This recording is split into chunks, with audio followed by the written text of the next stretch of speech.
देह प्राप्त हुआ। और ये देह प्राप्त होने के बाद भी यदि हम भगवान का भजन नहीं करते तो उसने जीवन में आकर कुछ नहीं किया, उसका जीवन व्यर्थ हो गया। जिसने कभी संतों का संग नहीं किया, जिसने कभी शिव जी की पूजा नहीं की, जिसने कभी सदगुरु की सेवा नहीं की, जिसने कभी माँ भगवती की सेवा नहीं की और उसका जीवन ऐसा ही व्यतीत हो गया, भले वो अपने भौतिक जीवन में, लौकिक जीवन में कितना भी यशस्वी हो, कितना भी बड़ा हो, कितना भी अमीर हो, जैसा भी हो, यदि उसने सदगुरु की सेवा नहीं की तो सारा व्यर्थ है, कुछ भी नहीं है उसके पास।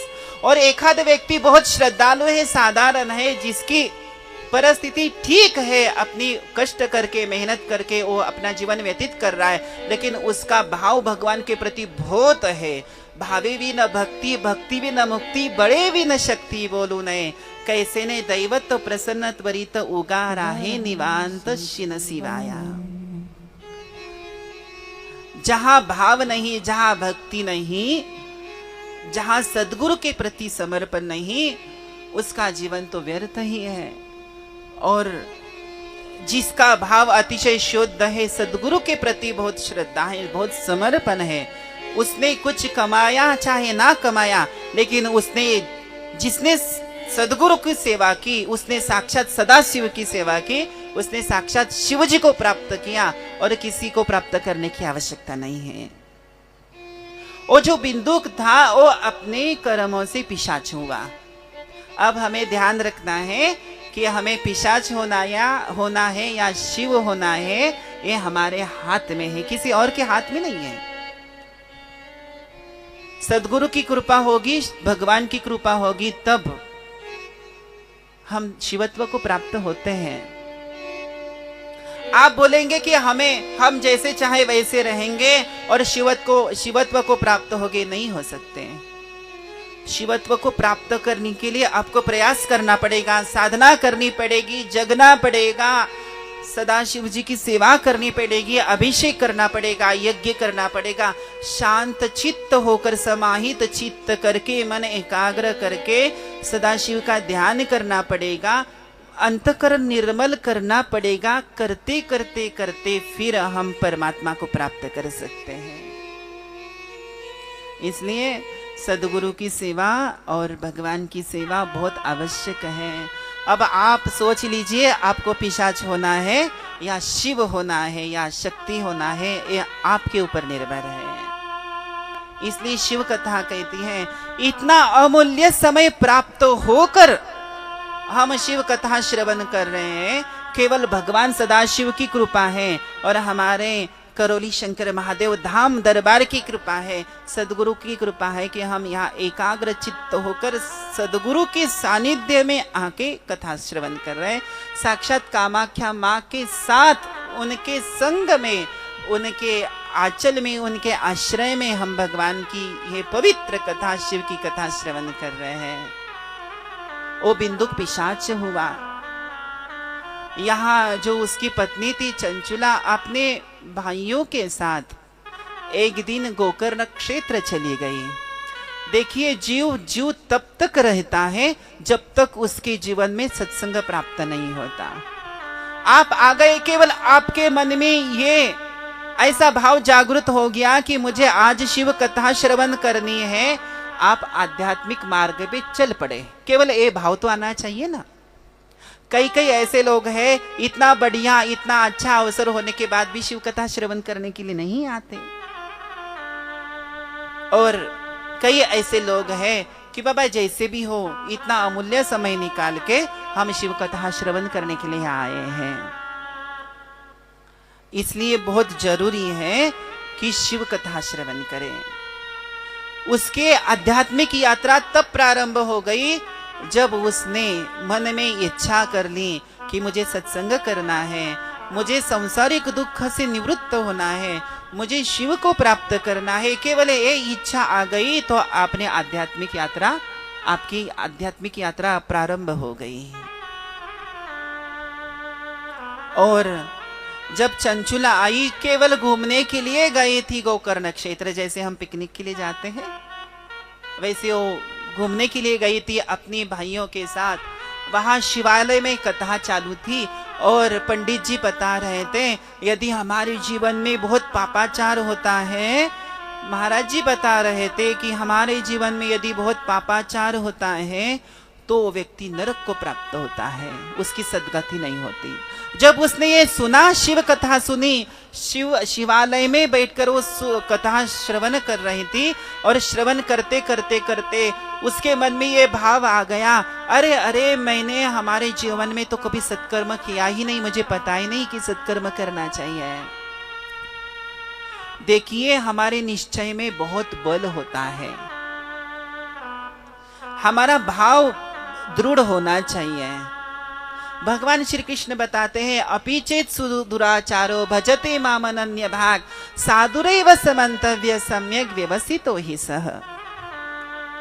ठीक है, आज तक हम जैसे भी थे, आज तक हमने जैसा भी पाप किया पुण्य किया, जैसा भी हमारा जीवन व्यतीत हो गया, कोई बात नहीं, लेकिन आज से हम ये निश्चय करेंगे कि हम हमारा जीवन सफल करने का प्रयास करेंगे, शिव की आराधना करने का प्रयास करेंगे, माँ कामाख्या की आराधना करने का प्रयास करेंगे, माँ भगवती की कृपा प्राप्त करने का प्रयास करेंगे। एक क्षण से यदि हम ठान लेते हैं, निश्चय करते हैं, तो एक दिन जरूर ऐसा आएगा माँ भगवती साक्षात प्रकट होकर हमें दर्शन देगी। लेकिन विचार तो करना चाहिए ना, दृढ़ भाव तो होना चाहिए ना। अब तक जैसे भी थे कोई बात नहीं, भगवान कहते अपि चेत सुदुराचारो, साधारण दुराचारी नहीं, कितना भी बढ़िया पापी हो, जिसने कभी जीवन में कोई पुण्य कर्म किया ही नहीं, ऐसा भी पापी हो और वो आके शिव कथा सुन रहा है, भगवान की कथा सुन रहा है, भगवती की कथा सुन रहा है, सत्संग श्रवण कर रहा है, सदगुरु की सेवा कर रहा है, कितना भी पापी हो उसके सारे पाप धुल जाएंगे, पवित्र हो जाएगा। लेकिन ध्यान रखना, इस क्षण से भी ठीक है हमारा अभी तक का जीवन गया सो गया, ऐसा ही गया, उसकी कोई चिंता करने की आवश्यकता नहीं।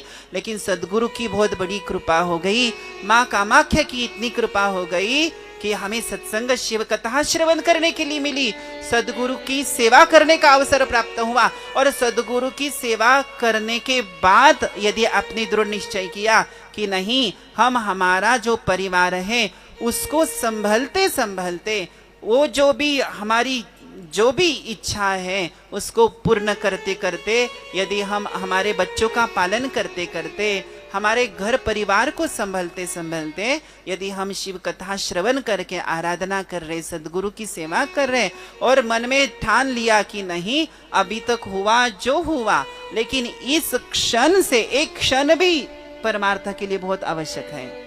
इसलिए कहा है देवाची द्वारी उभा क्षण भरी तेणे मुक्तिचारी साधी एल्या हरिमुखे मना पुण्याची गणना कोण करी। देवाची द्वारी उभा क्षण भरी, देवाची द्वारी उभा क्षण भरी, देवाची द्वारी उभा क्षण भरी, देवाची द्वारी उभा क्षण भरी, तेने मुक्तिचारी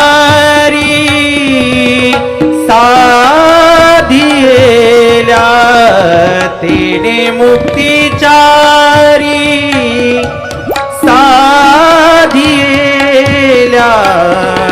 हरिमुखे मना, हरिमुखे मना, हरिमुखे मना, हरिमुखे मना, तेने मुक्तिचारी साधिएल्या, तेने मुक्तिचारी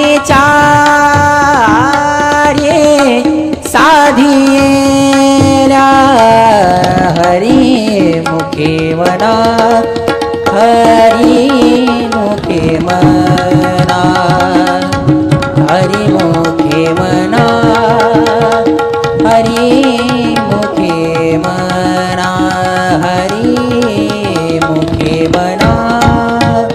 द्वारी मोखे मना।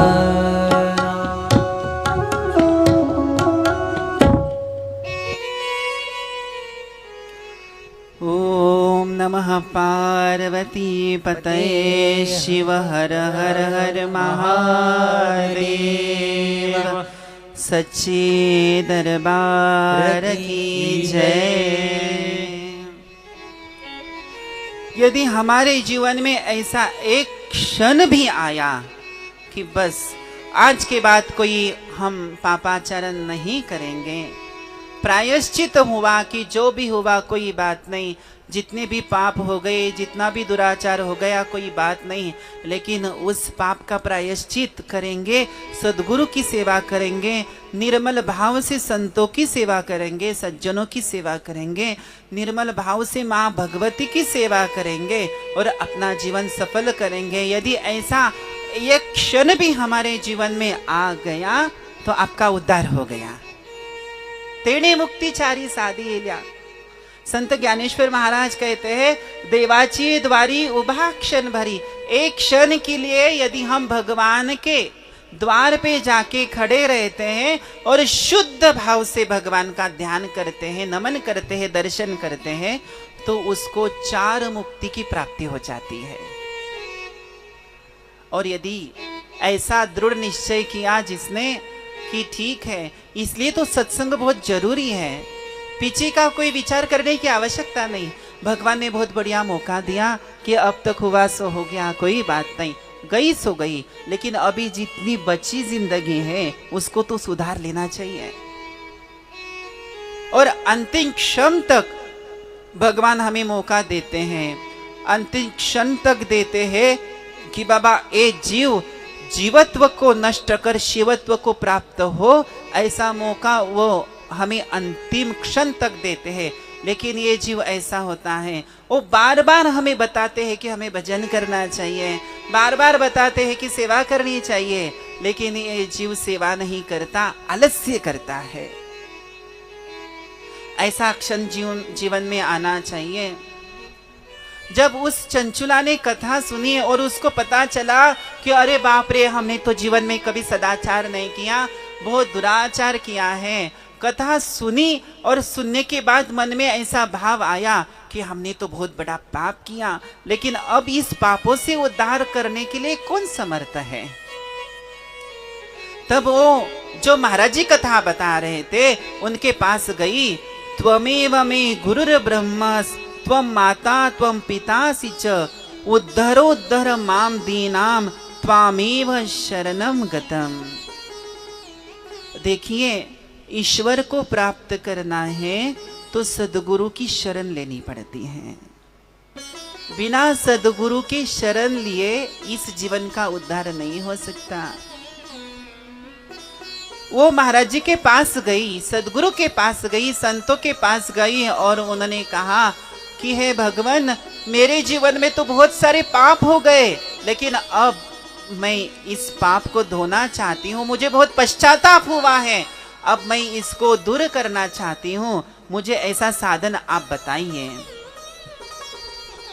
तब उन्होंने कहा कि कोई चिंता करने की आवश्यकता नहीं चंचुला, आप क्या करो, शिव कथा श्रवण करो। चंचुला ने अति भाव से श्रद्धा से शिव कथा 7 संहिता की कथा श्रवण की।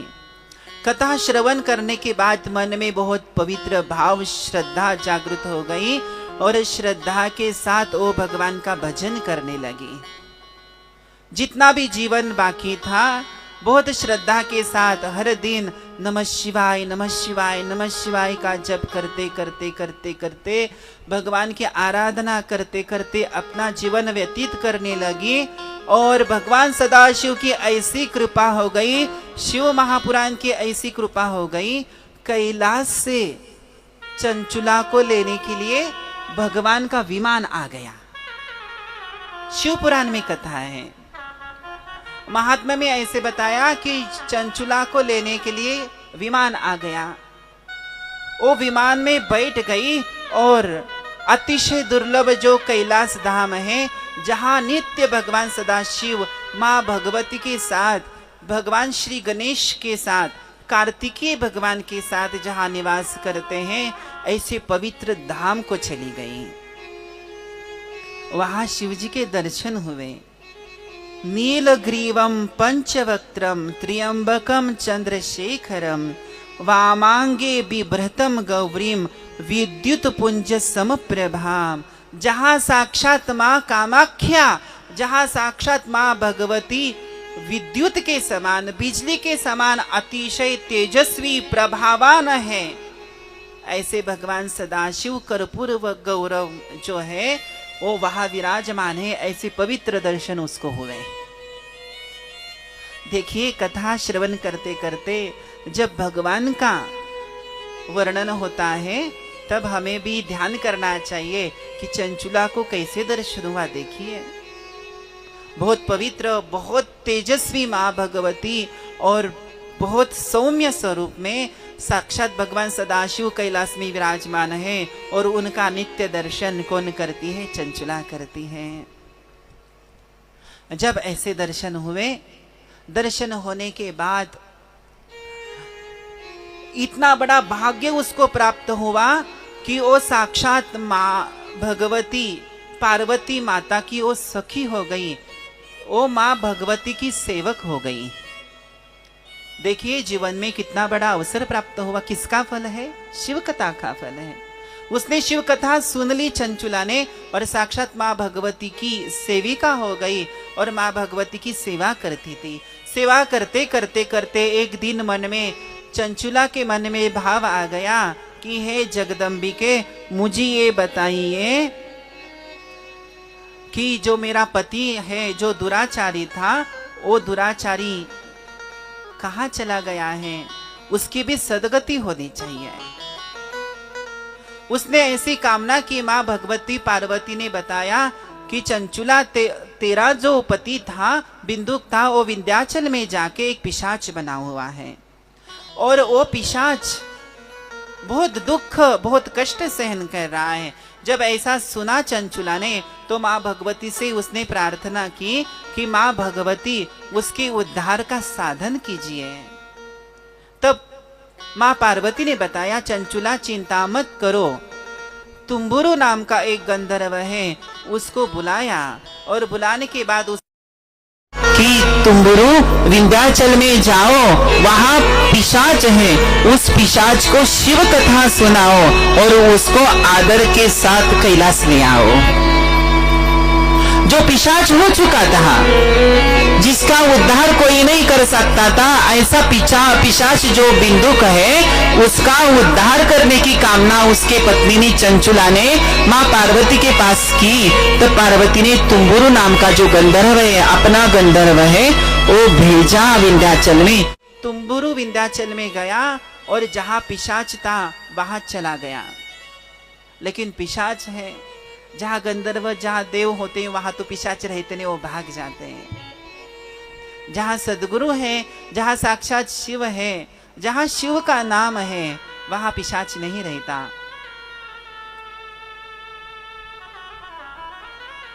और वो पिशाच भागने लगा, एक जगह ठहरने नहीं लगा। तब गंधर्व ने क्या किया? उसको बांध लिया, पिशाच को बांधा और बांधने के बाद उसको शिव कथा सुनाई। वहां जितने भी ऋषि मुनि थे, जितने भी देवता थे, सारे लोग आ गए। सारे लोगों ने अतिशय श्रद्धा से और भाव से शिव कथा श्रवण कर ली। और शिव कथा श्रवण करने के बाद जब 7 संहिता की परम पवित्र कथा पिशाच रूपी बिंदुक ने सुनी तो उसको दिव्य देह की प्राप्त हो गई, भगवान की स्वरूपता मुक्ति प्राप्त हो गई। देखिए, 4 मुक्ति का वर्णन बताया है। स्वरूपता यानी हम भगवान का भजन करते करते करते भगवान का रूप प्राप्त हो जाता है, उसको स्वरूपता कहते हैं। स्वरूपता, समीपता, हमें भगवान का सानिध्य प्राप्त होता है, उसको समीपता मुक्ति कहते हैं। सायुज्यता, हम भगवान से जुड़ जाते हैं, उसको सायुज्यता कहते हैं। और सालोक्यता, हमें भगवान का धाम प्राप्त होता है, उसको सालोक्य कहते हैं। और यहाँ जब बिंदुक ने कथा सुनी तुम्बुरु के मुख से, तब उसको स्वरूपता प्राप्त हो गई और आदर के साथ तुम्बुरु ने,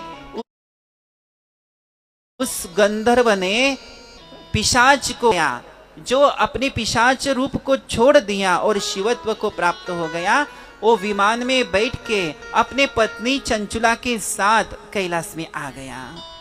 देखिए कितनी पवित्र कथा है। पिशाच को भी क्या करती है ये कथा, मुक्ति प्राप्त कर देती है। इतना बड़ा सामर्थ्य शिव कथा में है, इसलिए हमें क्या करना चाहिए, बहुत श्रद्धा से शिव कथा श्रवण करनी चाहिए। इसमें 7 संहिता है। प्रथम संहिता है विद्येश्वर संहिता।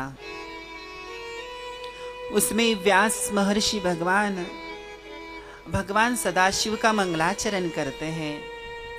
हमारे जीवन में मंगलाचरण बहुत आवश्यक होता है। कोई भी हम कार्य करते हैं तो कार्य निर्विघ्नता रूप से, निर्विघ्न से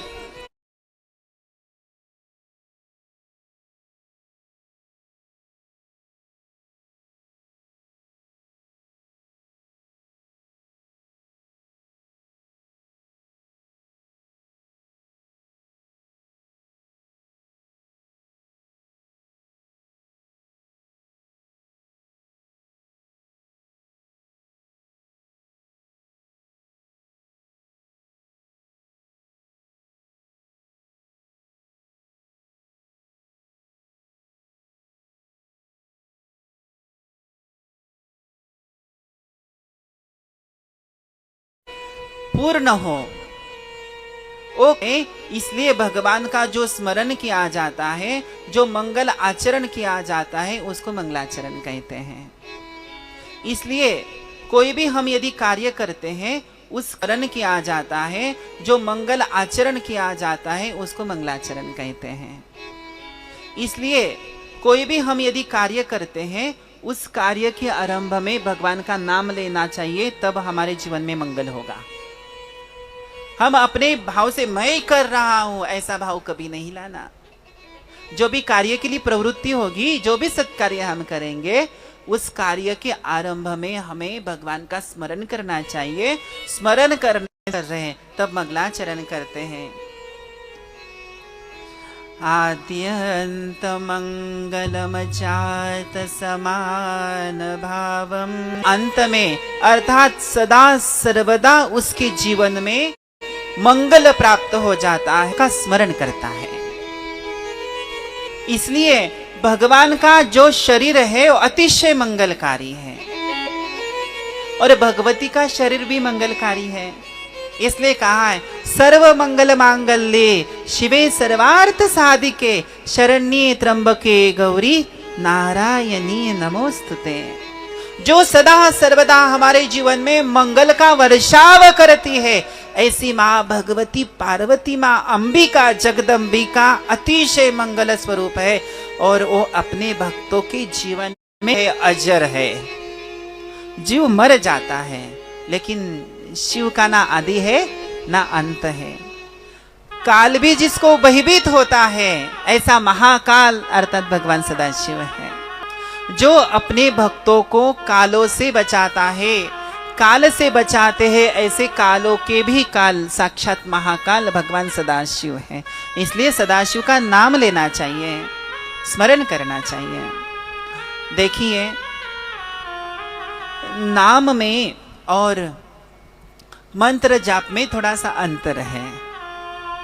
बहुत ध्यान दीजिए, बहुत जीवन की बहुत आवश्यक जरूरी बात है।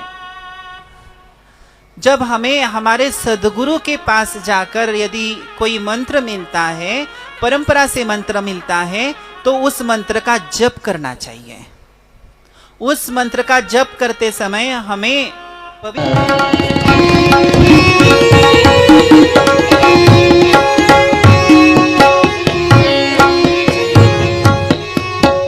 ओम नमः पार्वती पतये शिव हर हर हर महादेव।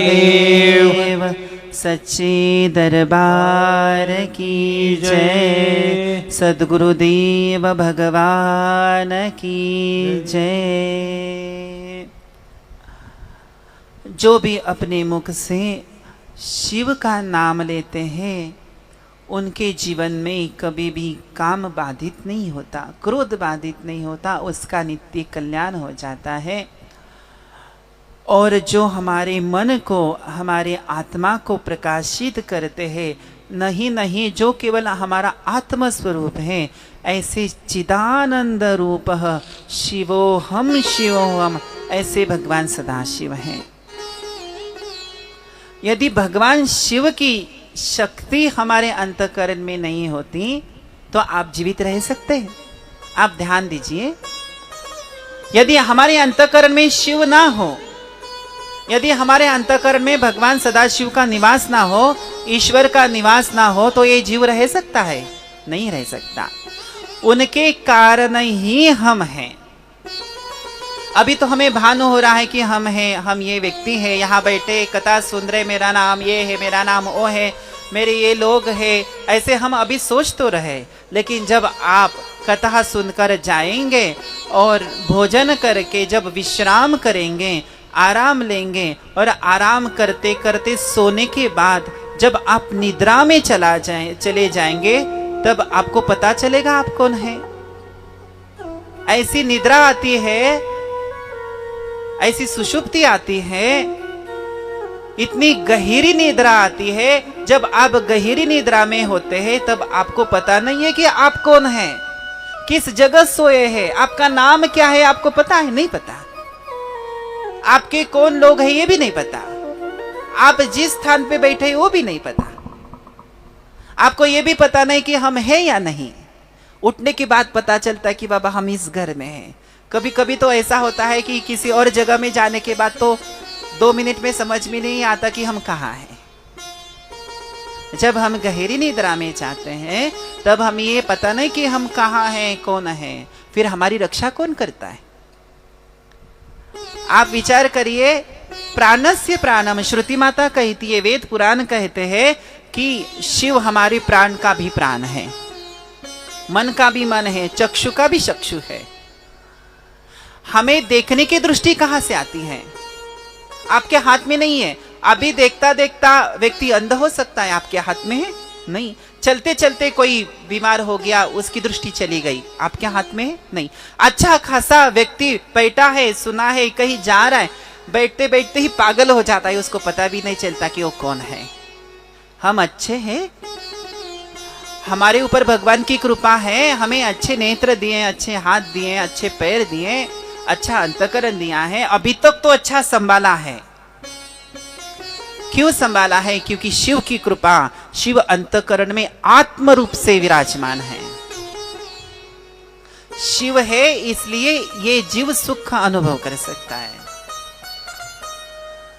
यदि हम सो गए, हमें पता नहीं, हम श्वास लेते हैं ना, हर दिन श्वास ले रहे हैं, श्वास से ही, प्राण से ही हम तो, हमारा जीवन है। और यदि आप एक क्षण के लिए भूल गए कि श्वास लेना, आप जी पाएंगे? नहीं जी पाएंगे। उस प्राण की रक्षा कौन करता है? उस प्राण की भी रक्षा शिव करते हैं, शक्ति करती है। ईश्वरः सर्वभूतानां, ईश्वरः सर्वभूतानां हृदेशे अर्जुन तिष्ठति। भगवान बताते हैं कि भगवान का निवास, शिव का निवास इस अंतःकरण में है, वो अंतःकरण में विराजमान है, इसलिए हम हमारी सारी क्रियाएं कर पाते हैं, अन्यथा नहीं करेंगे। और जब ये शिव इस शरीर से निकल जाता है तो वो शिव नहीं रहता, वो शव हो जाता है, वो मुर्दा हो जाता है, वो पिशाच हो जाता है, कुछ नहीं रहता उसके शरीर में। जो शरीर बहुत पवित्र, हम मेरा मेरा मेरा कह रहे हैं, इस शरीर के लिए पूरी जिंदगी भर हमने बहुत कष्ट किया, बहुत मेहनत की, बहुत संभाला, शिव निकल गए, कुछ भी नहीं रहा।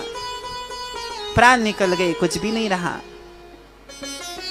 इसलिए ध्यान रखना है, जो हमारे इंद्रियों को भी प्रेरित करता है, मन को प्रेरित करता है, हमारा आत्म स्वरूप कौन है? भगवान शिव है। जैसे भगवान सदाशिव अनोरणीयान महतो मह्यान आत्मस्य जंतुर्निहितो गुहायाम। लोग कहते हैं कि बाबा भगवान कहाँ है, हमें दिखाओ। सामान्य यदि किसी ने प्रश्न किया संसार कहाँ है, तो हम बताते कि जहां तक क्षितिज है वहां तक संसार है, प्रपंच है।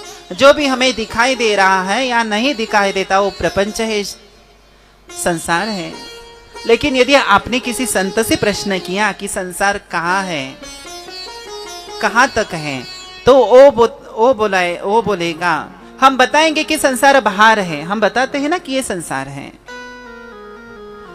तो संत कहते हैं संसार बाहर नहीं है, बाहर तो भगवान है। जहां तक दृष्टि जाए वहां तक भगवान है, कण कण में भगवान है। हम कहते ना कण कण में भगवान का निवास है। अणोरणीयान महतो महियान, जहां भी जाए वहां तक, जहां भी हमारी दृष्टि जाए वहां तक केवल और केवल भगवान की ही सत्ता है, भगवान ही विराजमान है, केवल हमें दिखाई नहीं देते। या फिर संसार भीतर है, अंतःकरण में है? संसार भीतर भी नहीं, भीतर तो आत्म स्वरूप में शिव विराजमान है। फिर संसार कहाँ है? ना संसार बाहर है ना संसार अंदर है, संसार तो हमारे मन में बसा हुआ है, मन ही संसार है। इसलिए उपनिषद कहते हैं, श्रुति माता कहती है, मन एव मनुष्यानाम कारणम बंध मोक्षयो। हमारा मन ही ऐसा है कि जो हमारे मन के द्वारा ही इस संसार की अनुभूति है। जो बिगड़ा हुआ मन है उसको ठीक करना है, और सद्गुरु वही करते हैं। अज्ञान तिमिरांधस्य ज्ञानांजन शलाकया चक्षुरुन्मीलितम येन तस्मै श्री गुरवे नमः। सद्गुरु क्या करते हैं, हमारी अज्ञान की जो दृष्टि है वो निकाल देते हैं और उसमें ज्ञान अंजन प्रदान करते हैं। और जब सद्गुरु की कृपा दृष्टि से हमें ज्ञान दृष्टि प्राप्त हो जाती है, तब हमें सर्वत्र अंदर और बाहर जहां भी जाए, जिस भी जगह जैसी भी अवस्था में हो, सब ओर से हमें केवल शिव का ही अनुभव होगा। इसलिए यहाँ कहते हैं कि भगवान सदाशिव की जो भी सत्ता है वो सत्ता सर्वत्र विराजमान है। आत्म स्वरूप में भगवान है, आत्मा को प्रकाशित करते हैं। मंगलाचरण करने के बाद व्यास महाराज कहते हैं कि ये पवित्र कथा धर्म क्षेत्रे महाक्षेत्रे गंगा कालिंदी संगमे प्रयागे परमे पुण्ये ब्रह्मलोकस्य वर्तमनि। अतिशय पवित्र जगह एक ज्ञान यज्ञ चालू था, बहुत सारे संत ऋषि मुनि वहां बैठे थे, और उस ज्ञान यज्ञ में अनायास प्रयाग क्षेत्र में भगवान सूत महाराज रोमहर्षण भगवान वहां आ गए। आने के बाद जितने भी संत थे उन्होंने उनको बहुत आदर से उनका सम्मान किया और प्रश्न किया कि सूत जी महाराज, आप तो सारे जितने भी पुराण हैं, सारे पुराणों के वेत्ता हैं, ज्ञानवान हैं, सर्व सिद्धांतविद प्रभु। उन्होंने प्रश्न किया, प्राप्ते कलियुगे घोरे नरः पुण्य विवर्जिताः दुराचार रतः सर्वे सत्य वार्ता परांग मुखा। कलियुग का जीव उद्धार कामी नहीं है। संतों को चिंता हो गई, जे का रंजले गांजले जासी मनी जो आपुले। संतों को चिंता हो गई कि बाबा इस कलियुग के जीव का उद्धार कैसे होगा, हमारा उद्धार कैसे होगा, आपका हमारा उद्धार कैसे होगा। इसलिए हमारे उद्धार के कारण ये शिव कथा प्रकट हो गई है। संतों तो स्वयं सिद्ध है, संतों के लिए उद्धार करने की क्या आवश्यकता है।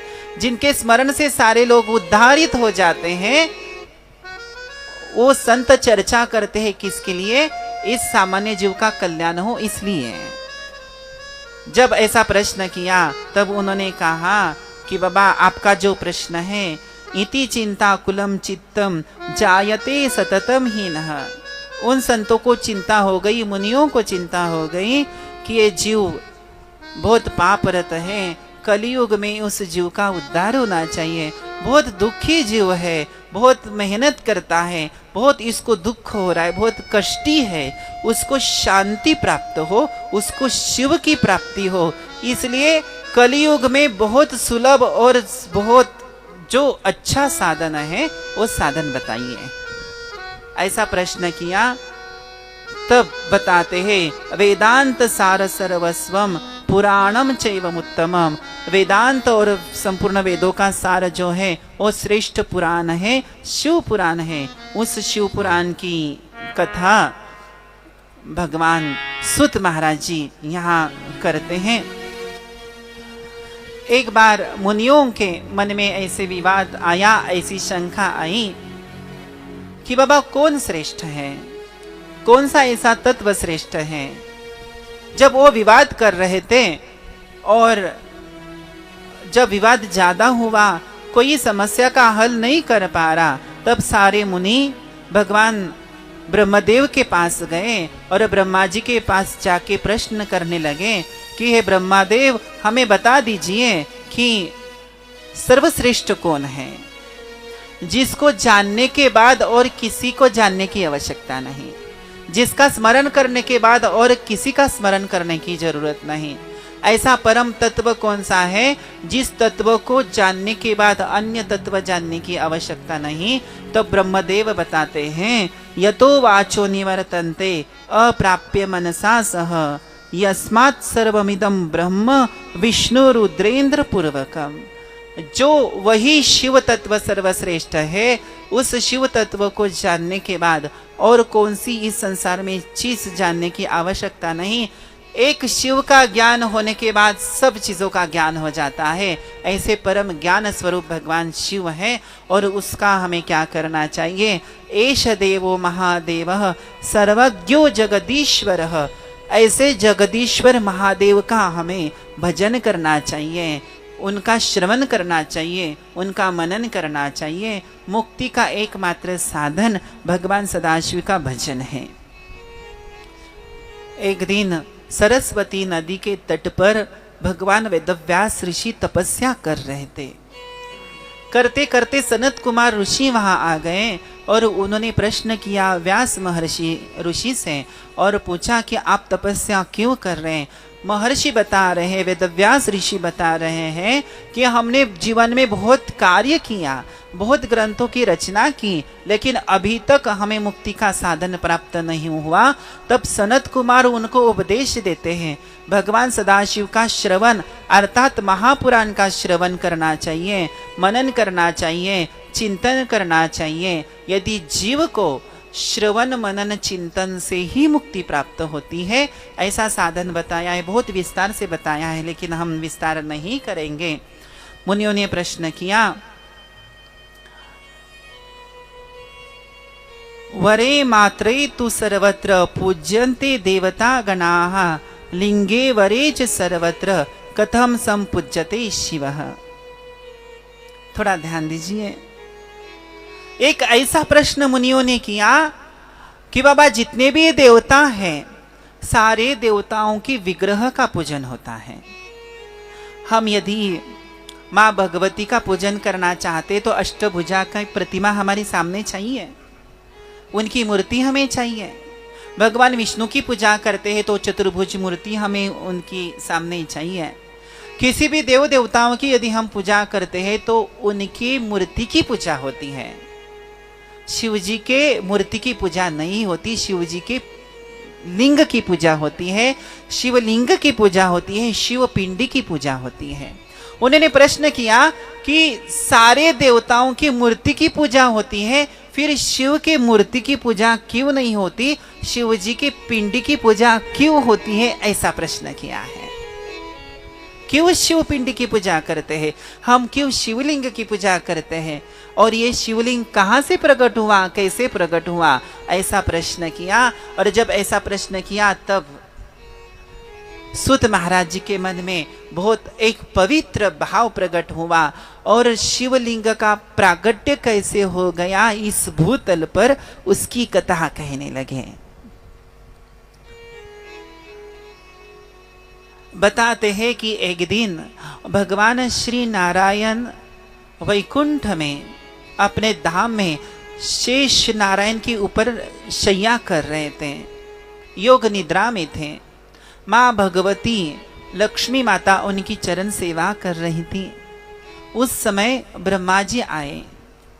ब्रह्मा जी आने के बाद ब्रह्मा जी को थोड़ा सा अहम भाव मन में आया। क्योंकि ब्रह्मा जी का कार्य क्या है? ब्रह्मा जी का कार्य है इस सृष्टि की रचना करना, इस सृष्टि की निर्मित करने का कार्य किसका है? ये सृष्टि निर्माण कौन करता है? ब्रह्मदेव करते हैं। जब सृष्टि की इतनी बढ़िया सृष्टि हो गई, इतनी अच्छी सृष्टि हो गई, तो वो भूल गए कि हम कहां से पैदा हो गए। अज्ञान आ गया। उनको लगा कि मैं सर्वश्रेष्ठ हूं, मुझसे और कोई श्रेष्ठ नहीं। कभी कभी ऐसा भी होता है, हम हमारे पिता की मेहनत से यदि कोई बच्चा बहुत बड़ा होता है तो उस बच्चे का कर्तव्य है कि उसने अपने पिता का आदर करना चाहिए, क्योंकि उनके कारण तो हम बड़े हुए हैं। उन्होंने मेहनत की, उन्होंने पढ़ाया लिखाया, पालन पोषण किया, इसलिए तो हम आगे आए। यदि हम बड़े होने के बाद बहुत यश प्राप्त किया, बहुत सुख संपत्ति प्राप्त की, और यदि हम पिता के पास जाकर बोले कि बाबा हम तो आपके बाप हो गए, यदि हम ऐसे कहेंगे तो अनादर तो हुआ। आपने क्या हमारे लिए किया, हमने देखो कितना कितना यश प्राप्त किया। यदि आप ऐसे करेंगे, आप ऐसे कहेंगे तो अनादर हो गया। जब ब्रह्मा जी ने इतनी सृष्टि निर्माण की तो उनके मन में अहम भाव आया और वो साक्षात भगवान श्री नारायण से कहने लगे कि हे वत्स, वत्स यानी यह बेटा, मैं आया हूं और आने के बाद भी आप उठकर मुझे नमन नहीं करते। ऐसे ही उन्होंने कहा। अब भगवान श्री नारायण है, वो तो आदि पर ब्रह्म है, और जब ब्रह्म के पास कोई अपना बच्चा जाता है, यदि बच्चा अपने घर में जाता है तो उसकी ये अपेक्षा नहीं होनी चाहिए कि पिता उठ के माता उठ के हमारा सम्मान करें, बल्कि बच्चे का कर्तव्य है कि वो माता पिता के पास जाए और उनकी चरण सेवा करे। लेकिन ब्रह्मा जी ने कहा मैं आया हूं फिर भी आप उठे नहीं, आपने मेरा सम्मान नहीं किया। तब नारायण कहते हैं कि ब्रह्मा, आपके मन में अहम भाव आया है, मैं आपका बेटा नहीं हूं, आप मेरे बच्चे हैं। क्योंकि ब्रह्मा जी की निर्मित किससे हुए हैं? नारायण के नाभि कमल से ब्रह्मा जी प्रकट हुए हैं। जब ब्रह्मा जी स्वरूप को भूल गए और नारायण बहुत बार बता रहे हैं कि बाबा तू मेरा वत्स है, तू मेरा बेटा है, फिर ब्रह्मा जी नहीं मान रहे, तो आपस में थोड़ा सा विवाद हो गया, आपस में थोड़ा सा झगड़ा हो गया। ये कोई नई बात नहीं, माता पिता के साथ बच्चों का झगड़ा तो होता ही रहता है, लेकिन बच्चे ने कभी भी माता पिता का अनादर और माता पिता के पास जाके झगड़ा नहीं करना चाहिए, उनसे विवाद नहीं करना चाहिए। उनको माता पिता को पता होता है कि कैसी परिस्थितियों में बच्चों का पालन किया है और हमारे लिए इतनी सुख सुविधा निर्माण की है। जब दोनों में विवाद होने लगा, भगवान विष्णु में और भगवान ब्रह्मा में, तो इतना बड़ा विवाद हो गया, इतना बड़ा विवाद हो गया, विवाद का स्वरूप युद्ध ने ले लिया, युद्ध होने लगा। जब युद्ध होने लगा तो इतना भयंकर युद्ध होने लगा, एक दूसरे के ऊपर शस्त्र अस्त्र का प्रयोग करने लगे। लेकिन जब माहेश्वर अस्त्र को प्रकट करने की इच्छा हो गई, माहेश्वर अस्त्र का संधान होने लगा, तब सब देवताओं बहुत घबरा गए, बहुत भयभीत हो गए। देवता जब भयभीत हो गए तब सब देवता भयभीत होकर ऐसे लगने लगा कि अब सृष्टि का प्रलय हो जाएगा, क्योंकि जहां भगवान विष्णु और भगवान ब्रह्मा जहां दोनों आपस में लड़ रहे हैं, तो वहां इतने बड़े बड़े अस्त्रों का संधान होने लगा, तब आपस में लड़ रहे, तब ऐसी परिस्थिति हो गई कि अब सृष्टि का विनाश हो जाएगा। सब देवता लोग शिव जी के पास गए और प्रार्थना करने लगे कि शिव जी कृपा कर लीजिए, क्या हुआ कि बाबा इन दोनों में बहुत विवाद होने लगा। यदि इन्होंने शस्त्र अस्त्र का संधान किया, माहेश्वर अस्त्र का संधान किया, यदि वो शस्त्र अस्त्र छोड़ दिया तो संपूर्ण सृष्टि का विनाश हो जाएगा। उनका युद्ध रुकना चाहिए। जब वो युद्ध कर रहे थे तब उनके बीच में एक बहुत बड़ा ऐसा अग्निस्तंभ प्रकट हो गया। महानल स्तंभ विभीषणाय श्रुति बभूव तन्मध्यतले स निष्कलः। युद्ध करते करते करते उन दोनों के बीच में बहुत बड़ा अग्नि स्तंभ, ऐसी अग्नि की ज्वाला, ऐसा अग्नि का खंबा प्रकट हो गया कि उस खंबे का ना आदि है ना अंत है। और उस खंबे के रूप से ही भगवान सदाशिव पिंडी के रूप में इस भूतल पर प्रकट हो गए। ओम नमः पार्वती पतये शिव हर हर हर महादेव। अग्नि के पिंडी के रूप में सदाशिव प्रथम बार इस पृथ्वी पे प्रकट हो गए।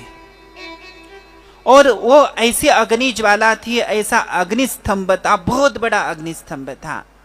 दोनों का विवाद था। ब्रह्मा जी और विष्णु विवाद कर रहे थे कि हम में से श्रेष्ठ कौन है। तब उन्होंने सोचा कि एक हम परीक्षा लेते हैं। जो अग्नि स्तंभ बीच में प्रकट हुआ है, वो जो प्रकट हुआ जो अग्नि स्तंभ है, उस अग्नि स्तंभ का आदि और अंत जो कोई नापेगा वो सर्वश्रेष्ठ है।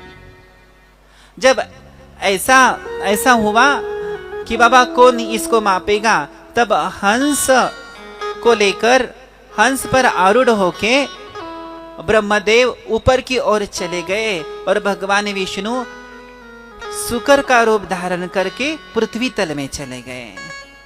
बहुत ऊपर गए, लेकिन ना उस अग्नि स्तंभ का ना आदि पता चला। और जब बहुत नीचे चले गए तब भी ना उसका अंत पता चला।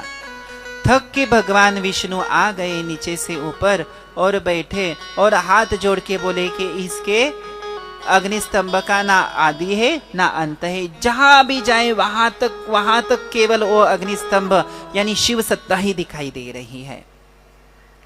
इसलिए कहते हैं कि भगवान सदाशिव की सत्ता जहां भी जाए वहां सर्वत्र भगवान शिव की सत्ता है। और जब ब्रह्मा जी को भी पता नहीं था, ब्रह्मा जी को भी पता नहीं चला, उसका आदि अंत पता नहीं चला, लेकिन ब्रह्मा जी बहुत ऊपर गए, जितने ऊपर जाए उतने ऊपर अग्नि स्तंभ दिखाई देने लगा। बहुत ऊपर गए, लेकिन जहां ऊपर जाने के बाद भी पता नहीं चला, लेकिन उनके मन में एक दूर भाव आया, किसी ने देखा है कि हमें पता है या नहीं। वो नीचे आने लगे। एक केतकी नाम का फूल था, वो फूल भी ब्रह्मा जी के पास आया। दोनों का संवाद हुआ। ब्रह्मा जी ने केतकी को कहा कि बाबा आप साक्षी होके ये बता देना कि हमने इसका आदि अंत देख लिया, बल्कि नहीं देखा था। नीचे आने के बाद विष्णु को बता दिया कि भगवान विष्णु, केतकी ने बता दिया कि ब्रह्मा जी ने अंत पा लिया। झूठ बोले, लेकिन भगवान विष्णु ने फिर भी, उनके मन में सद्भाव था, उन्होंने कहा कोई बात नहीं, आप सर्वश्रेष्ठ हैं। भगवान श्री विष्णु ने ब्रह्मा जी की सेवा की, पूजा की। जब पूजा की तब उस जगह साक्षात साकार रूप से भगवान सदाशिव प्रकट हो गए। प्रकट होने के बाद मां अंबिका के साथ प्रकट हो गए और भगवान विष्णु को वरदान दिया और बताया ब्रह्मा जी झूठ बोले हैं, इस अग्नि स्तंभ का ना आदि है ना अंत है। ब्रह्मा जी को शाप दे दिया, केतकी को शाप दे दिया कि केतकी का फूल कभी भी शिव पूजा में मान्य नहीं होगा। और ब्रह्मा जी को शाप दिया कि आपकी पूजा इस धरातल में कहीं नहीं होगी, केवल एक जगह होती है, वो भी पुष्कर में होती है। ब्रह्मा जी झूठ बोले,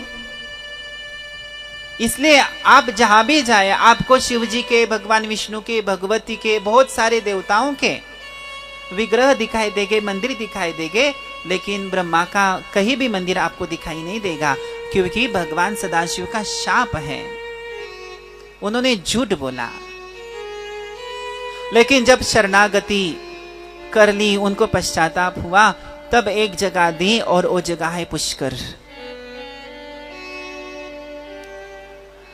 जिस मुख ने झूठ बोला था, भगवान सदाशिव के एक अवतार है काल भैरव, उन्होंने उस मुख को काट दिया। पंचमुख थे भगवान ब्रह्मा, जब झूठ बोला, शिव के सामने झूठ बोला, शक्ति के सामने झूठ बोला, भगवान श्री विष्णु के सामने झूठ बोला। यदि कोई व्यक्ति अपने माता पिता के सामने झूठ बोलता है तो वो बहुत बड़ा अपराधी होता है।